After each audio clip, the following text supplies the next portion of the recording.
आप हमारे इस कार्यक्रम में पधारे और आपने आकर युवाओं को मोटिवेट किया, हमें उत्साहित किया, हमें प्रोत्साहित किया। रात के इस प्रहर में आपका आना हमारे ऊपर एक तरह से आशीर्वाद है, आपका प्यार है, आपका बड़प्पन है कि आप इस समय हमारे पास पधारे। अपनी बिजी लाइफ में अपनी ड्यूटी को पूरी करके आप जब हमारे पास पहुंचते हैं तो वाकई में हमें अपने आप में बहुत गर्व महसूस होता है कि आपका स्नेह हम पर लगातार बना हुआ है। बहुत बहुत धन्यवाद सर। जी धन्यवाद। जी हाँ, अखंड संवाद लगातार इसी प्रकार जारी रहेगा। अखंड संवाद में आप देख रहे हैं एक के बाद एक हम एक्सपर्ट्स जोड़ते जा रहे हैं, एक के बाद एक हम गेस्ट जोड़ते जा रहे हैं, कुछ ऐसे गेस्ट जो कि वाकई में हमारे लिए प्रेरणा के स्रोत बने हुए हैं, हमें इस समय पर आकर हमें लगातार प्रोत्साहित कर रहे हैं, हमें लगातार हौसला बढ़ा रहे हैं, हमें हमारा हौसला बुलंद कर रहे हैं। और जी हाँ, मैं सबसे ज़्यादा धन्यवाद उन दर्शकों को भी देना चाह रहा हूँ जो कार्यक्रम शुरू हुआ तब से लेकर अब तक हमारे साथ लगातार बने हुए हैं, लगातार हमें कमेंट्स कर रहे हैं, लगातार हमें लाइक्स कर रहे हैं, हमारे व्यूज को लगातार बढ़ाते जा रहे हैं। उन सभी से मैं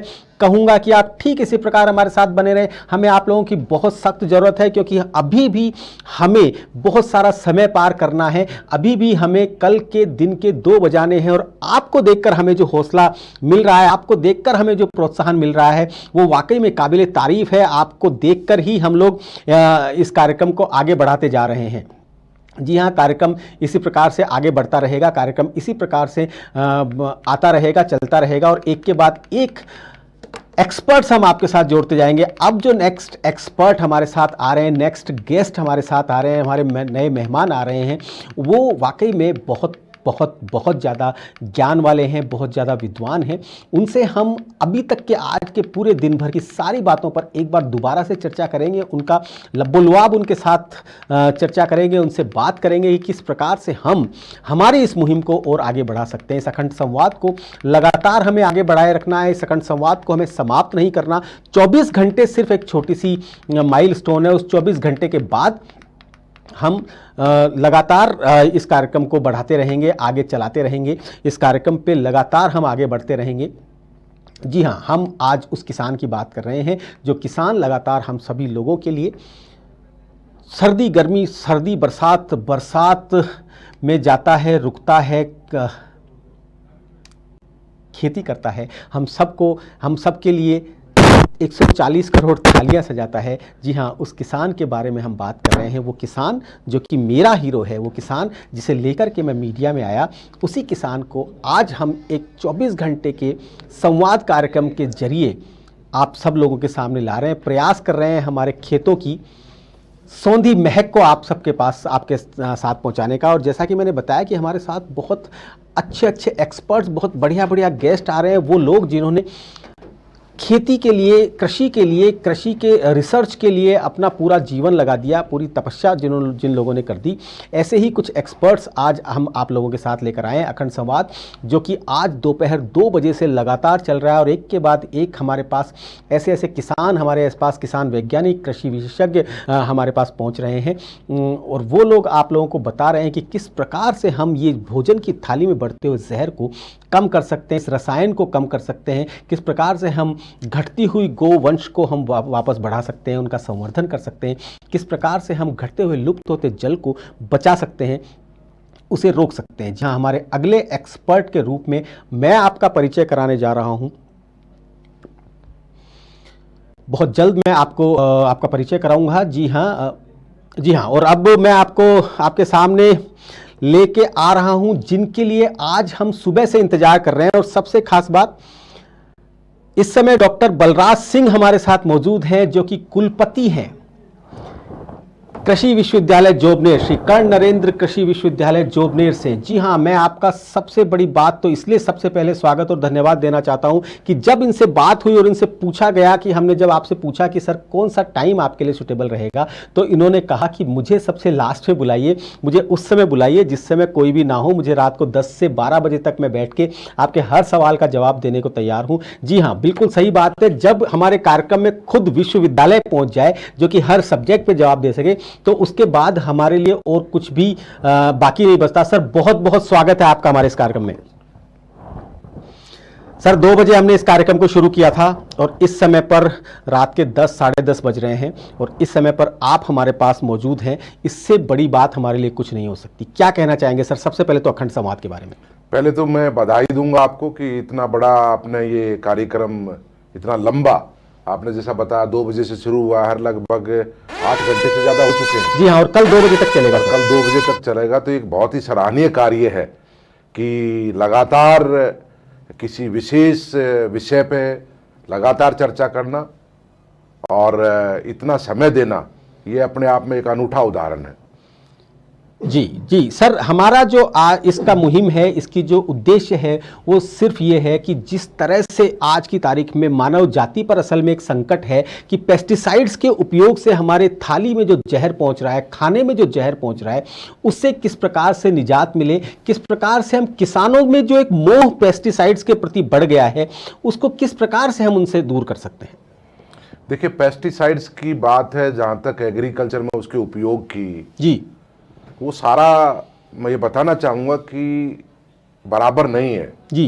वो सब फसलों में ही बहुत ज़्यादा पेस्टिसाइड्स का इस्तेमाल करते हैं। जी, वो निर्भर करता है कौन सी फसलें हैं जिनके अंदर वो पेस्टिसाइड्स का ज़्यादा इस्तेमाल करते हैं। जी, जैसे कि मान लिया पल्सेज हैं, दलहन है, जी, दलहन के अंदर मिनिमम पेस्टिसाइड यूज होता है। जी, चाहे आपका मूंग हो, चाहे आपकी मोट हो, चाहे आपका चना हो, चाहे आपकी फील्ड पी हो। जी, और इसी तरीके से जैसे अगर मैं सब्जियों की बात करूं, जी, तो सब्जियों में आपका जो हरी पत्ते वाली सब्जियां हैं, धनिया है, पुदीना है, जी, मेथी है, इनमें भी कोई खास कोई पेस्टिसाइड यूज नहीं होता अक्सर।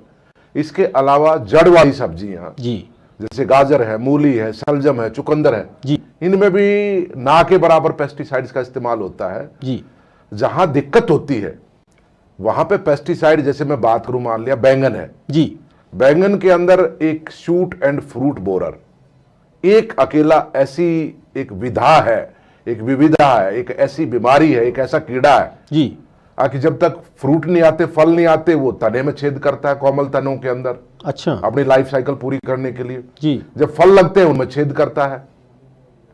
और ऐसे में किसान की मजबूरी हो जाती है कि वो कुछ तो की जागरूकता नहीं होती जी, कि इसका इंटीग्रेटेड पेस्ट मैनेजमेंट क्या हो। जी, इंटीग्रेटेड पेस्ट मैनेजमेंट का मतलब ये है जिसमें कल्चरल ऑपरेशंस, जी, केमिकल्स, जी, फिजिकल और बायोलॉजिकल, जी, सारों का समायोजन हो।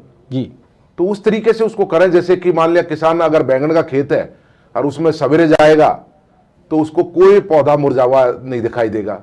लेकिन वही किसान अगर 11 बजे धूप निकली हुई है खेत में जाएगा तो जितनी शाखाएं मुरझाई हुई हैं, इसका मतलब वो इन्फेक्टेड हैं, उनमें प्रकोप किया है उस तना छेदक ने।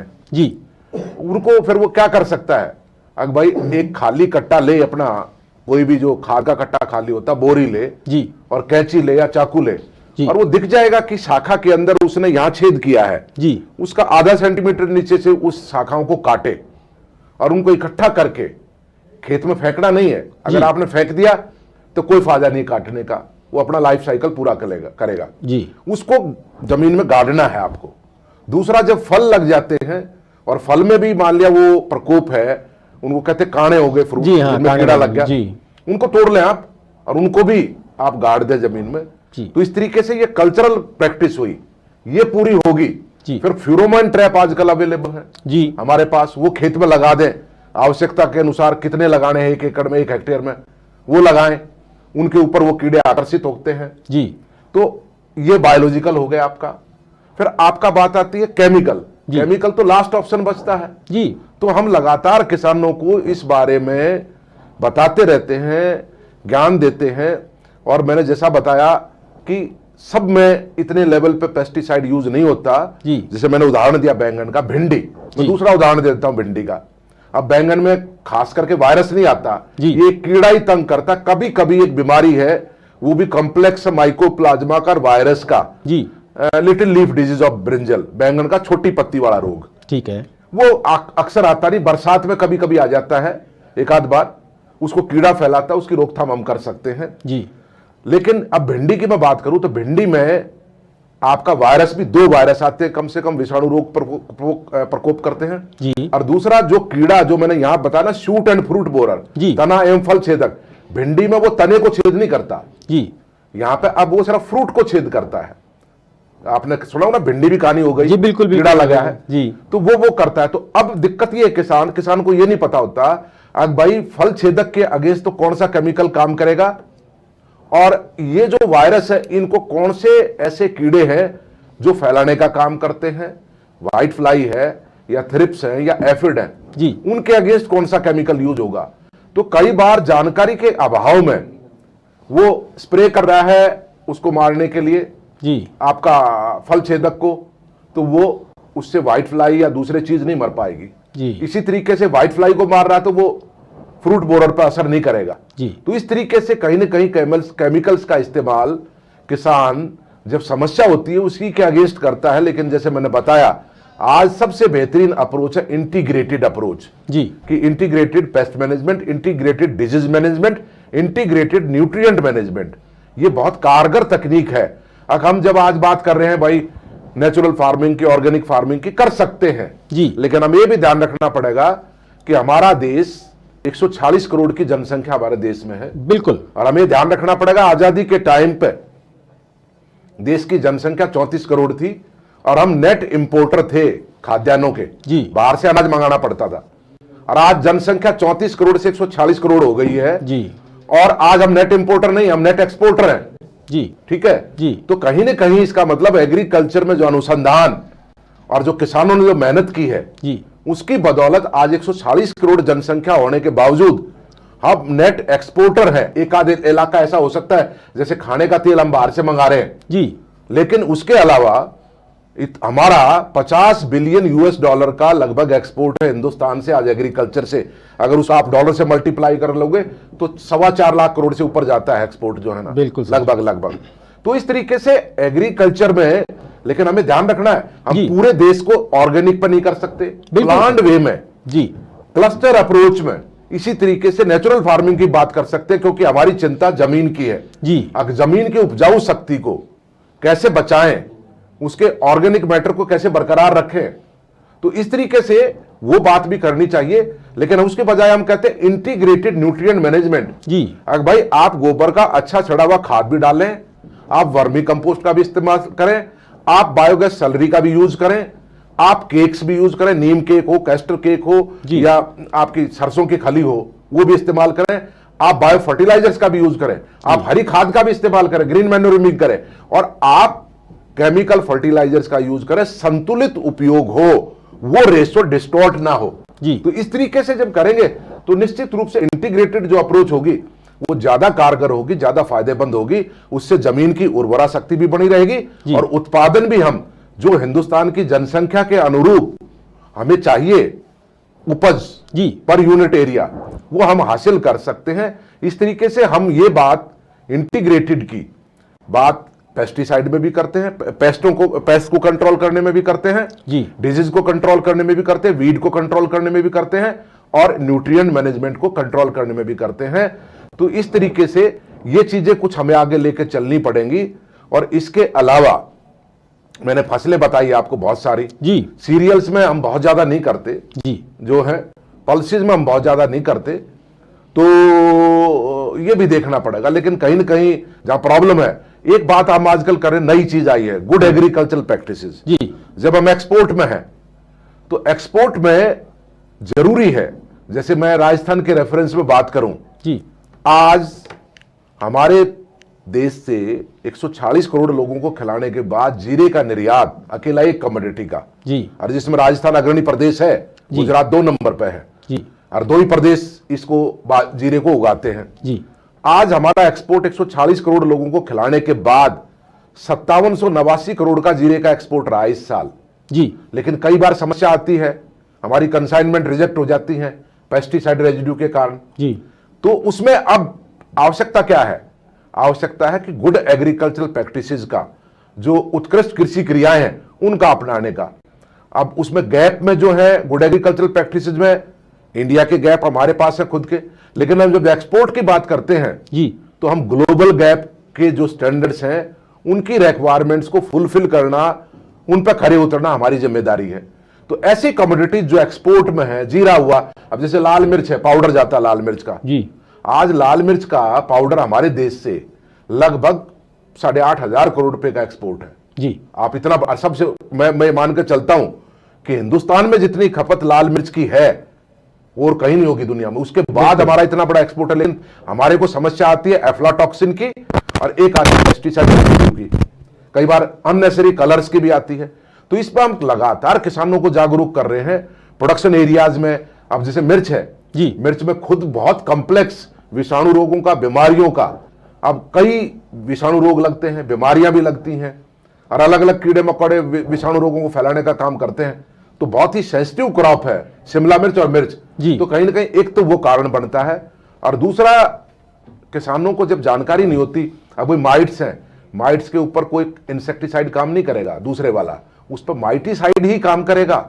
और उसको देखना पड़ेगा कि स्प्रे क्या जो मैं स्प्रे कर रहा हूं वो पत्ती की निचली तरफ जा रहा है क्या, पत्ती के ऊपर की तरफ ही नहीं, माइट्स निचली तरफ छुप कर बैठती है। तो इस तरीके से बहुत हम जानकारी आजकल विज्ञान में जब ये सब चीजें आगे आई हैं, सब चीजों की जानकारी है, तो हम प्रयास करते हैं किसानों को लगातार चीजें बताने की। क्योंकि देखिए स्टेट का भी एक्सटेंशन मशीनरी है पूरी, बिल्कुल हमारे पास भी कृषि विज्ञान केंद्र है देश आज कृषि विश्वविद्यालयों के पास। तो हम लगातार किसानों को जागरूक करते हैं, किसान मेले में आते हैं, ट्रेनिंग उनकी कराते हैं, हम उनके फील्ड विजिट करते हैं, फील्ड डे मनाते हैं, FLDs लगाते हैं। तो हर तरीके की चीज़ों के तहत हम किसानों को लगातार चीज़ें बताते रहते हैं। और यही नहीं, मैं और भी बताना चाहूँगा। जी बताइए सर। देखिए मैं एक चीज़ कहना चाहूँगा, आज अगर राजस्थान की कृषि में बात करें, जी, राजस्थान कृषि का क्षेत्र में बहुत प्रगति कर रहा है आज, हर क्षेत्र में कृषि के में। जी। और मैं बताना चाहूंगा तिलहनों में, चाहे रेपसीड मस्टर्ड की बात हो, राजस्थान अग्रणी प्रदेशों में है देश में पूरे। जी। और भरतपुर कटोरा है सरसों का पैदा करने का, जी। अलवर है, दौसा है, टोंक है, सवाई माधोपुर है, पूरे वैसे तो पूरी स्टेट में होती है सरसों, लेकिन ये गढ़ है, ये इलाके कोटपुतली हुआ, सीकर हुआ, जॉबनेर का इलाका हुआ, ये सारे के सारे। लेकिन बाउल भरतपुर, धौलपुर ये बाउल है, कटोरा है। जी। तो तिलहन में, और एक तिलहन नहीं, सिर्फ राजस्थान आज सरसों और रेपसीड और मस्टर्ड उगा रहा है, नहीं, राजस्थान मूंगफली भी उगाता है जी, राजस्थान तिल की खेती भी करता है, राजस्थान में सोयाबीन की खेती भी होती है, राजस्थान में अरंडी की खेती भी होती है जी। तो बची क्या, एक तो सूरजमुखी बचा और एक सैफ्लावर बचा जी। वो यहाँ नहीं होते। तो 5 मेजर क्रॉप्स राजस्थान करता है। मूंगफली आपकी लूणकरसद का इलाका हो, लाल सोट का इलाका हो, जॉबनेर के आसपास भी होती है, किसान करते हैं जी। ठीक है। तिल का इलाका जो है ना, बेलाड़ा के आसपास, पाली का इलाका, सिरोही तक चला जाता है, तिल होता है वहां पे। आपका जो सोयाबीन का इलाका, हाड़ौती का रीजन है पूरा का पूरा आपका जी। होती है। तो ऑयल सीड में राजस्थान बहुत अच्छा कर रहा है, पास्ट में ऐसा नहीं था। आप पल्सेज की बात करें दालों की, तो आप देखिए पल्सेज के अंदर हम पहले नेट इंपोर्टर थे, लेकिन राजस्थान ने जो कंट्रीब्यूट किया है, जो योगदान दिया है किसानों ने, वैज्ञानिकों ने, वैरायटी लाके प्रोडक्टिविटी बढ़ी है, और उसका असर ये हुआ आज देश में जो बाहर से दालें आती थी उनका निर्यात खत्म हो गया लगभग। और आज राजस्थान मूंग के क्षेत्र में बहुत बड़ा अग्रणी प्रदेशों में है, मूंग उत्पादन में, चने के उत्पादन में राजस्थान लीडर है, बहुत अच्छा चना पैदा करता है, रेनफेड क्रॉप है उसके बावजूद, वो अलग बात है, भगवान ने अभी 2 बार मावट कर दी तो बहुत अच्छा फायदा उसको मिला है, क्योंकि सरसों भी रेनफेड है ज्यादातर बड़े इलाके में, और जो आपका चना भी रेनफेड है। फिर मोठ बीन, मोठ जिसको बोलते हैं हम, उसका भी बड़ा रकबा राजस्थान में, वो तो एरिड लेग्यूम है बिल्कुल। और इसके अलावा थोड़ा बहुत लेंटिल, थोड़ा बहुत उड़द, ये भी राजस्थान में होती है। तो दालों के मामले में भी राजस्थान, और फील्ड पी भी, जो गोल दाने वाली मटर होती है, एक सब्जी की मटर होती है, गोल दाने वाली फील्ड पी बोलते हैं हम उसको, उसमें भी प्रोटीन की मात्रा, और वो आजकल जैसे एक ये होता है ना छोला जिसको बोलते हैं हम, जी हाँ, काबुली चना जिसको बोलते हैं, वो क्योंकि महंगा है और गरीब आदमी कहीं खाना खाएगा, पैसे नहीं है, कम पैसे हैं उसके पास, तो कभी ढाबे वाला या होटल वाला उसको छोले के आलू के साथ सब्जी नहीं खिलाएगा। लेकिन फील्ड पी जो कि सस्ती, यील्ड ज्यादा है और उसमें प्रोटीन की मात्रा भी ज्यादा है इन कंपैरिजन टू काबुली चना, तो कहीं ना कहीं उसकी सब्जी जरूर खिला देगा ढाबे वाला, उसको 30 रुपए में खाना खिला सकता है, 50 रुपए में, छोले कुलचे में आजकल जो काम में आ रही है। बिल्कुल बिल्कुल बिल्कुल बिल्कुल। जी हाँ सर, ये आपने बताया राजस्थान की जो फसलें हैं उनके बारे में, राजस्थान की इन चीज़ों के बारे में, वाकई में बिल्कुल सही बात है। आप लोग जो इतना अनुसंधान कर रहे हैं, जो जगह जगह पे बड़े सारे इंस्टीट्यूट्स हैं जिसमें कृषि वैज्ञानिक लगातार इन किसानों की मदद करने के लिए जो काम कर रहे हैं, ये उसी का प्रतिफल कहीं ना कहीं है कि राजस्थान अब धीरे धीरे इंडिपेंडेंट होता जा रहा है। मैंने तो अभी आपको सिर्फ 2 ही चीजें बताई हैं जी, मैं और भी बताना चाहूंगा आपको। जी बिल्कुल बताइए सर। राजस्थान देखिए, ये 2 मैंने बताई, दालें और तिलहन। जी, अब राजस्थान में आप करिए, अनाज की बात करिए, गेहूं, जौ। जी, हालांकि जौ का इलाका राजस्थान में पूरे देश में जब हरित क्रांति का दौर शुरू हुआ 30-32 लाख हेक्टेयर एरिया था जौ का जी, लेकिन अभी वर्तमान 8-8.5 लाख हेक्टेयर एरिया रह गया है जी। हम चाहते हैं इसको और बढ़ाना। क्या हम उसको रिवाइव कर सकते हैं उस इलाके को? मैं उसके कारण भी बताऊंगा आपको, बाद में आपको कई चीजें बताऊंगा, अंतर बताऊंगा चावल में, धान के अंदर, गेहूं के अंदर, बाजरे के अंदर, जौ के अंदर, क्यों आवश्यक है उसको बढ़ाना जी।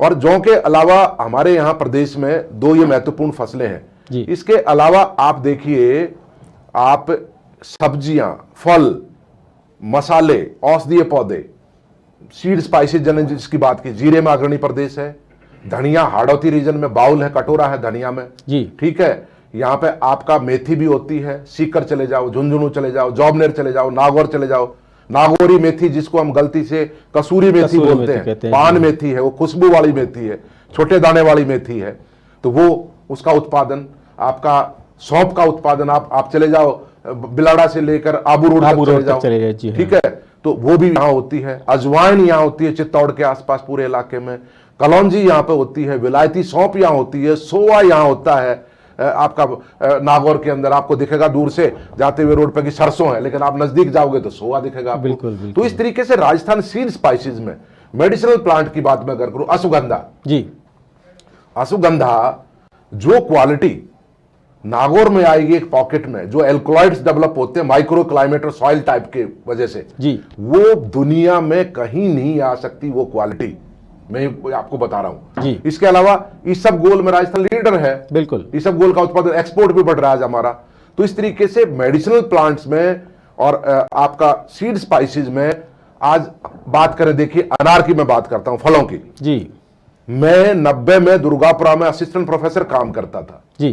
पीएचडी करने के बाद पहली मेरी पोस्टिंग भरतपुर केवीके में हुई कुमेर, उसके बाद में दुर्गापुरा आ गया, रिसर्च में मेरा इंटरेस्ट था।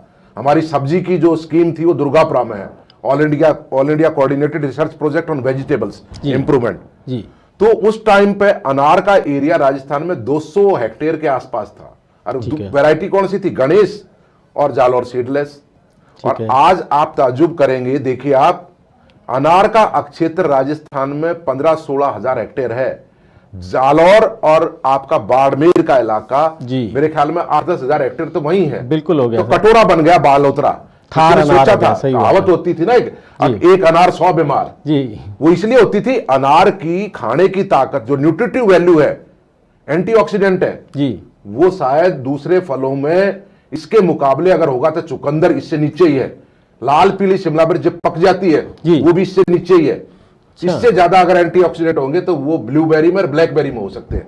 तो इस तरीके से अनार आज, लेकिन आज देखिए आप, पूरा परिवर्तन, भगवा, सुपर भगवा, एक ही वैरायटी चल रही है। और आज अभी कुछ दिन पहले मैं गया था अनार में, 2 दिन का एक कार्यशाला थी, किसानों ने रखी थी, जितने भी अनार उत्पादक हैं किसान वहां पे, और हमने ट्रेडर्स जो एक्सपोर्ट करते हैं उनको भी बुलाया था वहां पे। और मैं व्यक्तिगत रूप से, हालांकि मैं जॉबनेर का कुलपति हूं, लेकिन फिर भी मैं, क्योंकि जोधपुर में भी वाइस चांसलर रहा हूं एग्रीकल्चर यूनिवर्सिटी का, और किसान मेरे से जुड़े हुए हैं लगातार, तो मेरा दायित्व बनता था मैं वहां जाऊं और चर्चा करूं उस विषयों पे।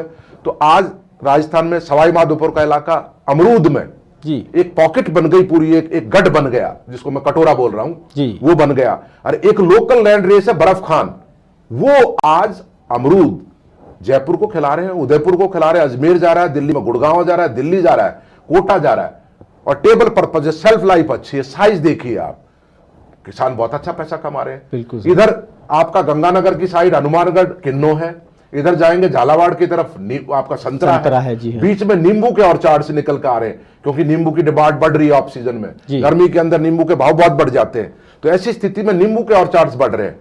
इस तरीके से फलों में आज कस्टर्ड एप्पल माइनर फ्रूट है, लेकिन किसी ने सोचा था कि सीताफल की ऐसे भाग जागेंगे? जी सर, आज मतलब सीताफल का पल्प, कई इंडस्ट्रीज हैं, सीताफल को आपके बाली के पास से उसको इसका गुद्दा जो है, जी। क्योंकि सेल्फ लाइफ बहुत पुअर है, जितनी जल्दी गुद्दा निकल जाए और उसको प्रिजर्व कर लें तो बात बनेगी। तो वहीं पे लग गई, और जो हमारी रेफ्रिजरेटेड वैन जी, है उनसे वो गुद्दा, उनसे पल्प अहमदाबाद, मुंबई और दिल्ली तक जाता है, और बेस्ट क्वालिटी की आइसक्रीम आज आपकी कस्टर्ड एप्पल से बन रही है। एक समय था सर जब महिलाएं सड़कों के किनारे बैठी रहती थी सीताफल लेके, एक बोरी बहुत सस्ते सस्ते में देती थी, और आज वही महिलाएं आज इंडिपेंडेंट हो गई। सिर्फ महीने डेढ़ महीने का सीजन होता है और उस महीने डेढ़ महीने में सीताफल से बहुत अच्छा वो पैसा कमा लेती है। वाकई में ये बात सही है। सर, फलों की बात आई तो मैं यही ये पूछना चाह रहा हूँ, जैसे आपने कहा कि दालों में पेस्टिसाइड्स बहुत कम यूज होता है, लेकिन फलों पे उल्टा है, फलों पे पेस्टिसाइड्स का ज्यादा यूज होता है और उसके कारण लोगों के पेट में जो जहर जा रहा है फलों के माध्यम से ज्यादा जा रहा है। क्या कहना चाहेंगे इसमें? नहीं, फलों में भी देखिए, मैं बताऊंगा आपको जी। जैसे कि अनार का मैंने उदाहरण दिया जी। मैंने एक उदाहरण दिया, एक अनार 100 बीमार, जी। वो इसलिए दिया उसकी न्यूट्रिटिव वैल्यू के हिसाब से जी। लेकिन उल्टा बीमारी आ गई, एक बीमारी आ गई जो पहले महाराष्ट्र में थी, बैक्टीरियल ब्लाइट, जी। जीवाणु झुलसा रोग, वो आ गई। और वो किस तरीके से आई? वो आई वहां पे जो पौधे तैयार करते, गुट्टी वाले पौधे, जी। अगर वो मदर ब्लॉक इन्फेक्टेड है, इन्फेस्टेड है जी। बैक्टीरियल ब्लाइट से, जी। तो निश्चित अगर वो पौधों में आएगा तो राजस्थान में आज पनप गया। बिल्कुल। अब हम इसलिए टिश्यू कल्चर टेक्निक आई, जी। जो पौधे टिश्यू कल्चर टेक्निक से तैयार होते हैं वो 100% फ्री हैं। तो लेकिन अब हम किसानों को लगातार जागरूक कर रहे हैं। अगर भाई ऐसा नहीं, कई बार किसान गलती कर देता है। क्या गलती करी? अगर मान लिया किसान ने 40,000 पौधे अपने बगीचे में लगाए अनार के, जी। वो टिश्यू कल्चर के लगाए, जी। उनमें से 2% पौधे मर गए, 3% पौधे मर गए, और गैप फिलिंग बोलते हैं हम, जी। अगर नए पौधे लगाना उनकी जगह पे, तो वो गैप फिलिंग वो गुट्टी वाले से कर रहा है जो इन्फेक्टेड है। जी। तो आपने बहुत बड़ी गड़बड़ कर दी। आपने टिश्यू कल्चर के महंगे पौधे लगाए थे जो बीमारी से बिल्कुल दूर थे, बीमारी नहीं थी उनमें, 100% गारंटी थी। लेकिन अब आपने सस्ते के चक्कर में या जल्दीबाजी के चक्कर में गुट्टी वाले पौधे ले आए, 1% जो मर गए थे पौधे उनकी जगह गैप फिलिंग कर दी। जी। अब आपने वो गड़बड़ कर दी बड़ी, अब वो कंट्रोल में नहीं आएगा। ट्रेनिंग के टाइम अब हम कह रहे हैं भाई किसान वहां का क्या कर रहा है, ये भी हम बात करके आए वहां पे। अगर भाई आप जो इस तरीके के लोग आ रहे हैं जो आपको ये कहते हैं, एक स्प्रे का शेड्यूल है हम बनाते हैं, जो हमारी एनआरसी ऑन पोमग्रेनेट है सोलापुर में, उन्होंने बिल्कुल परफेक्ट शेड्यूल बनाया हुआ है, कौन कौन सी दवाई कब छिड़कनी है, कब प्रूनिंग करनी है, और कौन सी वैरायटी लगानी, कैसे पौधे लेने हैं। लेकिन किसान क्या करता है कई बार कि ऐसे लोगों पे विश्वास कर लेता है। जी। बहुत सारे लोग आते हैं आजकल जिनको हम नीम हकीम कह सकते हैं, वो लोग आते हैं और वो किसानों को गाइड करते हैं, मैं आपसे 10 रुपए प्रति पौधा लूंगा और मैं पूरी टेक्नोलॉजी आपको दूंगा, लेकिन वो 16 20 स्प्रे बता देते हैं। तो हम चाहते हैं विज्ञान में, साइंस के तरीके से, अगर भाई उसको कैसे मिनिमाइज करें, इसका तरीका क्या है। तो सारी बात, नेमेटोड्स की प्रॉब्लम है, तो ऐसा नहीं सब फलों में, जैसे अमरूद में है, अमरूद में अब सर्दी के अमरूद में कोई बीमारी नहीं आती ना। एक बरसात का जो अमरूद होता है उसमें जरूर फल मक्खी, फ्रूट फ्लाई डैमेज करती है, उसके अगेंस्ट किसान हो सकता है कोई केमिकल स्प्रे करता हो, लेकिन आज उसका भी दूसरे तरीके से, जैसे हम क्या कर सकते हैं, हम किसानों को बताते भी हैं, भाई आप प्याज लहसुन जो खाते हो ना घर में, औरतों को, अपनी महिलाओं को बेचारियों कहो अगर वो छिलके इकट्ठे कर लें, फेंके नहीं उनको, इकट्ठे करके उनको पानी में सड़ा लें जी, और सड़ा के उसको छान के वो जो पानी जो जिसमें वो सड़े हैं उस पानी को स्प्रे करो, तो आपकी फ्रूट फ्लाई नजदीक ही नहीं आएगी, आपकी आईटीके हो गई आपकी केमिकल छिड़कने की बजाय। लेकिन कम किसान हैं जो अमरूद बरसात का लेते हैं, ज्यादातर सर्दी का लेते हैं। सर्दी के अमरूद में कोई दिक्कत नहीं आती, उस पर कोई स्प्रे नहीं होता। तो ज्यादा दिक्कत थोड़ी बहुत आती है तो अनार में आती है बैक्टीरियल ब्लाइट की वजह से, या नेमेटोड्स की वजह से, या कई बार टर्माइट्स भी ज्यादा तंग करती है क्योंकि रेतीली जमीन है, ऑर्गेनिक मैटर नहीं है, पानी की भी भारी कमी है, तो वो चीजें हैं। तो बाकी ऐसा नहीं, फ्रूट्स के अंदर आपका संतरा है या नींबू है या किन्नो है, इनमें भी एक नई बीमारी आ गई, पहले नहीं थी। एक तो नेमेटोड्स तो है ही, रेतीली जमीन है अपनी राजस्थान की, और जितनी रेतीली जमीन होगी उनमें इन सूत्रकर्मियों का, जिनको मैं नेमेटोड कह रहा हूं अंग्रेजी में, इनका रेट ऑफ मल्टीप्लीकेशन, बढ़वार करने का जो तरीका है वो बहुत ज्यादा हो जाता है दूसरी सॉइल्स के मुकाबले। मान लिया भरतपुर की जमीन है, एक कोटा की जमीन है, एक जॉबनेर की जमीन है, बाड़मेर की, बहुत अंतर होगा। बिल्कुल सही। जहां प्योर सैंड है वह रेट ऑफ मल्टीप्लीकेशन तेजी से बढ़ेंगे वो जी, तो वहां पे दिक्कत आती है। तो एक तो वो नेमेटोड्स की बात हुई, एक नई बीमारी होगा और आ गई सॉइल बॉर्न फाइटोफथोरा जी, और नेमेटोड्स के उनके अंतर में ज्यादा पता नहीं लगता, ऊपर से जब देखते हैं ना पौधे को, जी हाँ, वो भी पीला पड़ता है, ऊपर से कमजोर पड़ता है नेमेटोड की वजह से, और फाइटोप्थोरा में भी यही पड़ता है। तो हमें जाकर जड़ में एक्चुअल सिम्टम्स देखने पड़ते हैं, क्या वाकई में फाइटोप्थोरा है या नेमेटोड्स है। फिर लेकिन किसान क्या करता है, किसान उस पर ये सोच कर करता रहता है नेमेटोड है, नेमेटोड की वजह से हो रहा है, लेकिन है अंदर जड़ के अंदर फाइटोप्थोरा। जी। तो इस तरीके से किसानों को हम लगातार हमारा जो माध्यम है वो प्रसार का, चाहे केवीकेज हो, जी। चाहे किसान मेले हों, चाहे किसानों की ट्रेनिंग कराते हों, उनके माध्यम से किसानों को जागरूक करते रहते हैं भाई ये नई नई